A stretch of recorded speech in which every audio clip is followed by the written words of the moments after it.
2025年7月26日深夜，郑州中牟县一个老旧小区里，30岁的马女士躺在冰冷的地板上，身边是她8岁半的儿子和即将7岁的女儿。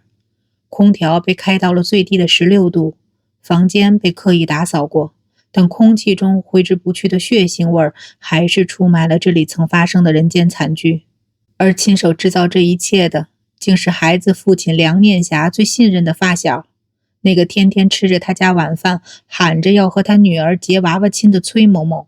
当远在湖北务工的梁先生反复拨打妻子电话无人接听时，他绝不会想到自己拜托去家里查看的好兄弟，就是将他家庭推向深渊的恶魔。今天咱们就来还原这起让无数人扼腕的悲剧，看看究竟是什么让两家人的温情羁绊最终变成了会向亲人的铁锤。在郑州中牟县的一条老胡同里，梁念霞和崔某某的童年记忆是交织在一起的。街坊邻居们总说，这俩孩子就像一根藤上的瓜，从小形影不离。梁念霞比崔某某大几岁，性子沉稳踏实；崔某某活泼外向，有啥事儿总爱跟在梁念霞身后喊哥。这份情谊里其实早有不为人知的裂痕。两人刚辍学的第1年，梁念霞家里突然丢失了3万块现金，那在当时是笔不小的数目。思来想去，平日里总爱顺手牵羊的崔某某成了最大的怀疑对象。梁念霞气不过，打了他一顿，可崔某某咬死不认。这事儿最终因为没有实证不了了之。梁念霞念及多年情分，还是选择相信了发小的辩解。这份宽容为日后的悲剧埋下了第一颗种子。刚成年那几年，两人揣着学门手艺谋生的念头，一起挤上北漂的火车，目标明确，去北京学美发。在陌生的城市里，他们挤在不足10平米的地下室共住了5年。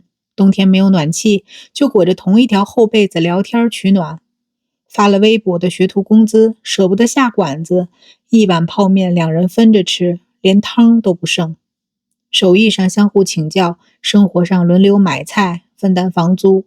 这份共患难的情谊让梁念霞更加坚信崔某某是值得一辈子信任的兄弟。从北京回来后，两人的人生轨迹开始有了分叉。崔某某一时没找到稳定的美发工作，梁念霞的父亲心疼这孩子，从小跟着儿子一起长大，又一起在外吃苦，便主动提出让他跟着自己跑船做船工，这一跟就是3年。常年在水上漂泊，风里来雨里去，梁父待他如同亲生儿子，手把手地教他看水情、系船绳、维护设备，怕他吃不惯船上的饭，还特意带个小锅给他煮家乡菜。可崔某某渐渐觉得跑船又苦又枯燥，又没法经常上岸，就辞了职。后来他跟着自己的父亲一起做废品回收，日子过得紧巴巴的。而梁念霞凭着肯吃苦、脑子活的劲头，没再继续做美发，反而瞅准废品回收的市场需求，自己开了家废品收购站。起早贪黑打拼几年，他不仅把收购站经营得有声有色，还娶妻生子，买了套不大的房子，组建了幸福的小家庭。即便日子好了，梁念霞也从没因为经济条件的差距疏远崔某某。崔某某父子没地方住，他就把废品收购站的仓库腾出来，给他们当临时住处。崔某某赌钱借了高利贷，他二话不说拿3万给他还债。就连崔某某父亲住院，医药费都是他先垫上的。每天早上，梁念霞都会顺手给崔某某带份热腾腾的胡辣汤配油条。晚上收工回家，梁念霞的妻子马女士也总是会多做一份饭菜，让崔某某过来一起吃。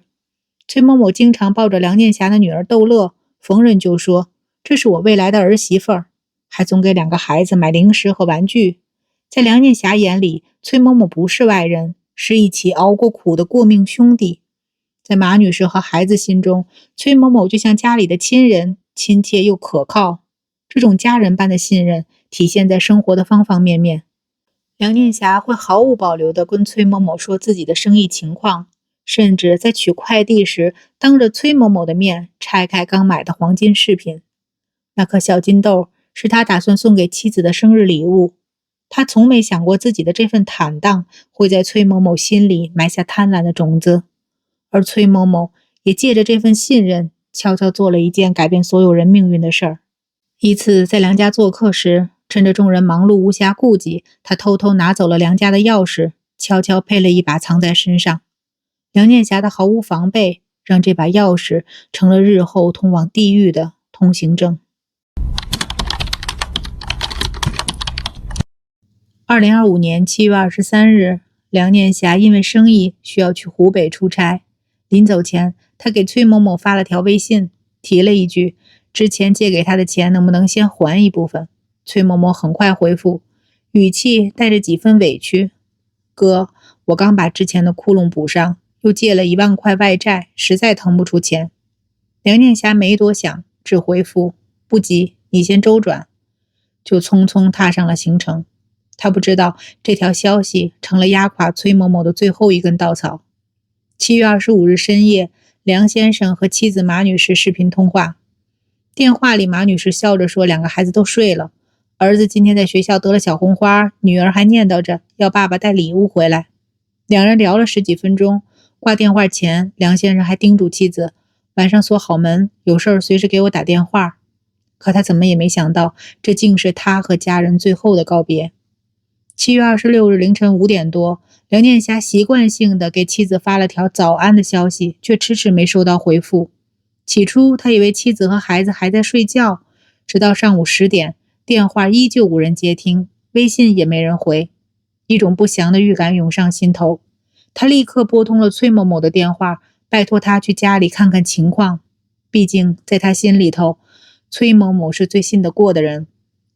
电话那头的崔某某显得有些犹豫，支支吾吾地说，我正在外面收废品，不太方便，还反复劝阻梁念霞，别惊动了亲戚，嫂子可能只是出门了。梁念霞心里更慌了，赶紧联系了自己的母亲和岳父岳母，让他们立刻去家里查看。当老人赶到梁先生家门口，用备用钥匙打开门的那一刻，眼前的景象让他们瞬间瘫倒在地。马女士和2个孩子躺在床上，早已没了呼吸。房间里的空调开得足足的，地上的血迹被擦拭过，但空气里的血腥味却异常浓烈。接到老人带着哭腔的电话时，梁念霞正在湖北的工作场地，她当时就懵了，脑子里一片空白，反复问是不是搞错了。她以最快的速度订了返程的车票，路上她又给崔某某打了电话，告知他家里出了事儿。崔某某在电话里表现得十分震惊，说我马上过去。可当梁念霞的亲属在案发现场见到崔某某时，却发现了异样。30多度的高温天气，他穿着一件长袖外套，大热天的把领口扣得严严实实，脖子上似乎有抓痕。更让人奇异的是，崔某某见到梁先生亲属后，第一句话不是询问案情，而是急切地问嫂子的手机开机密码是多少。这个反常的举动被在场的亲属记在了心里，也为后来警方的侦破提供了重要线索。警方接到报案后，迅速封锁了案发现场，刑侦技术人员立刻展开勘查。现场的细节让经验丰富的民警们感到格外沉重。3位被害人的面部均有明显损毁痕迹，惨不忍睹。马女士的手机和家里的黄金首饰、银行卡都不见了踪影。房间被打扫得很干净，门窗没有被撬动的痕迹，这说明凶手要么有钥匙，要么是熟人作案，且具备一定的反侦查意识。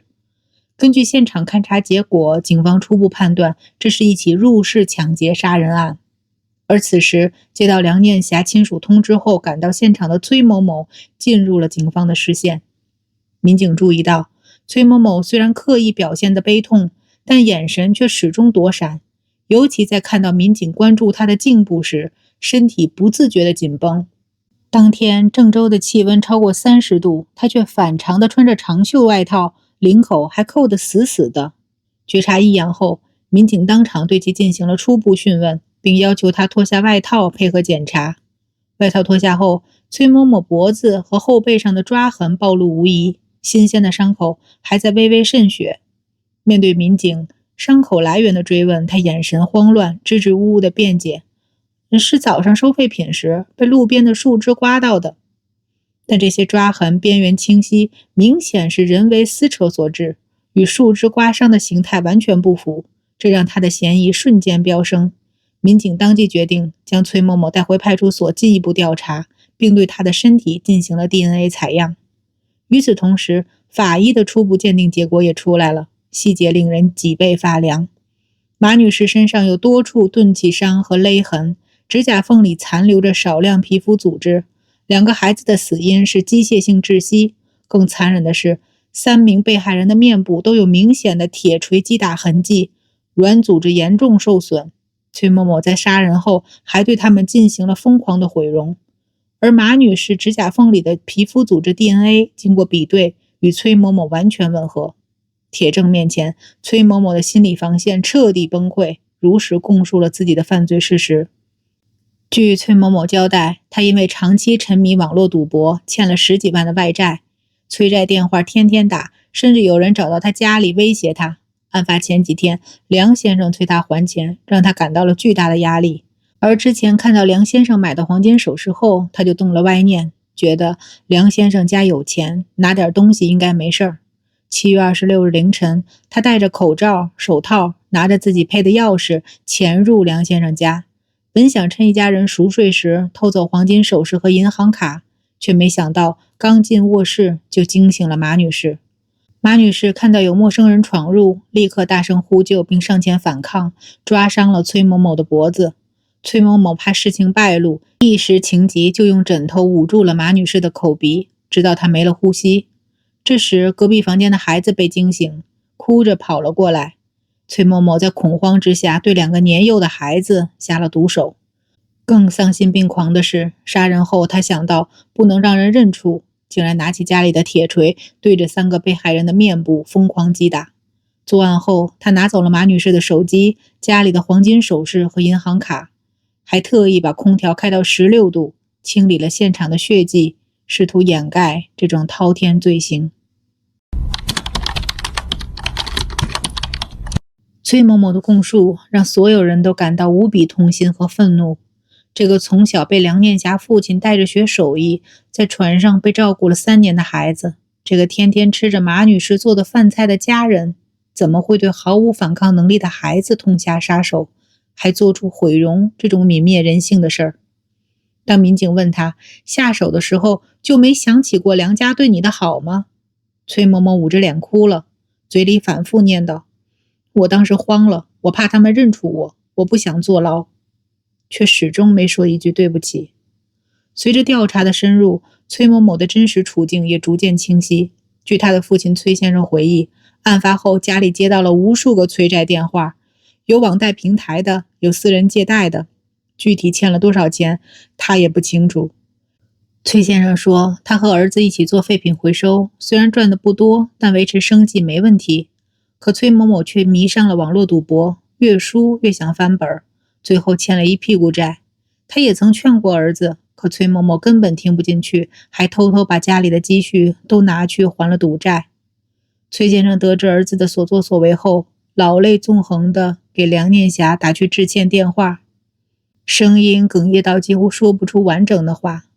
我对不起你，对不起你爹当年对他的照顾，我们2家关系那么好，他怎么能做出这种猪狗不如的事儿？我没脸见你，也没脸活在这个世上，就当没这个儿子。为表愧疚，他还主动提出承担梁先生妻儿的部分丧葬费用。案发后，崔先生没有给儿子请律师，他说法律该怎么判就怎么判，他罪有应得，死不足惜。而梁念霞的世界早已在得知噩耗的那一刻崩塌了。11月1日，他带着妻儿的骨灰回到了老家，举行了简单的葬礼。面对亲友的安慰，他一句话也说不出来，只是抱着孩子们的玩偶发呆。那是崔某某曾经买给孩子的礼物，如今成了刺向他心脏的刀。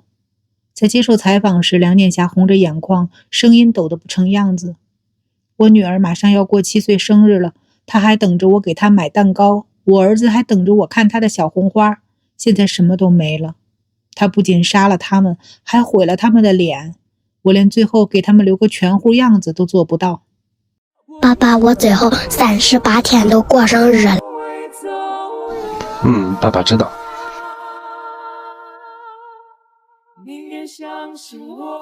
爸爸，我一个月给你们2000块钱给你。啥2000？2万跟2000错多了，到底2000还是2万？2万。然后骗我爸。对哩。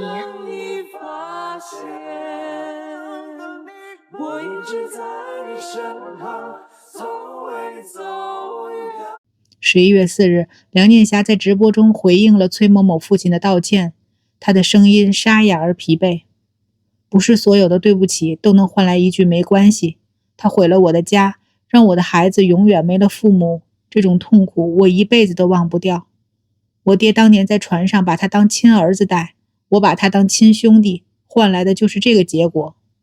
好话谁都会说，事情发生了我也会说好话，我总不能说啥都好啥都什么，没有用。不是所有的对不起都能换来一句没关系。不知道他儿子做出来这种事，如果知道他做这种事生下来就把他给掐死了。我说你别给我说那些，起来没有用，说啥都不懂。截止11月中旬，警方已追回崔某某偷走的黄金首饰和银行卡，案件也已移交检察机关申请起诉，等待崔某某的将是法律最严厉的制裁。这起案件曝光后，评论区里有这样一条留言：最可怕的不是黑暗里的坏人，而是你把心掏给他，他却反手给你一刀。梁念霞一家做了所有能做的善良事儿，父亲带他学手艺，自己把他当兄弟，妻子给他做饭，孩子喊他叔叔。可这份掏心掏肺的好，最终却成了催命符。我们总说人心换人心，可有些心早就被贪婪和欲望蛀空了。崔某某不是不知道梁家的好，他只是选择在利益面前亲手撕碎了这份情谊。梁念霞也不是傻，他只是太相信发小这2个字的重量，太相信多年的情分能抵得过一时的诱惑。看着梁念霞抱着孩子玩偶发呆的样子，看着崔某某父亲苍老的背影，谁能不心疼？如果他在当初崔某某赌博时不是一味借钱，而是拉他回头，如果当初他多一份警惕，没让崔某某有可乘之机，如果崔某某能记着梁家的好，哪怕有一丝良知，这一切都不会发生。可这世界上最没用的就是如果。崔某某的人生早就毁在他自己的毒瘾和贪婪里了。可他不该拉着3个无辜的人陪葬，不该毁了梁念霞的一辈子。现在的他面对的是法律的制裁，而梁念霞要面对的是漫漫长夜里没有妻儿的冰冷。屏幕前的我们或许也都有过掏心掏肺对待的朋友，或许也在为要不要帮助熟人而犹豫。我不想叫你变得冷漠，因为善良从来不是错，但请一定记住，善良要有底线，信任要有尺度，别把你的好给了不懂珍惜的人，别让你的信任成了别人伤害你的武器。梁念霞说他会好好活下去，带着妻儿的照片，等着正义到来的那一天。希望这起悲剧能让我们明白，人心隔肚皮，识人要用心。也希望天堂里的马女士和2个孩子能远离伤害，永远被温柔以待。愿这样的悲剧再也不要发生。我是小薇，感谢您的收看，我们下期再见。感谢大家观看今天的案件解析。如果您喜欢我们的内容，别忘了点赞、订阅小薇说案，打开小铃铛，第一时间获取最新更新。有什么想法或想听的案件，也欢迎在评论区留言，和小薇一起讨论。我们下期再见。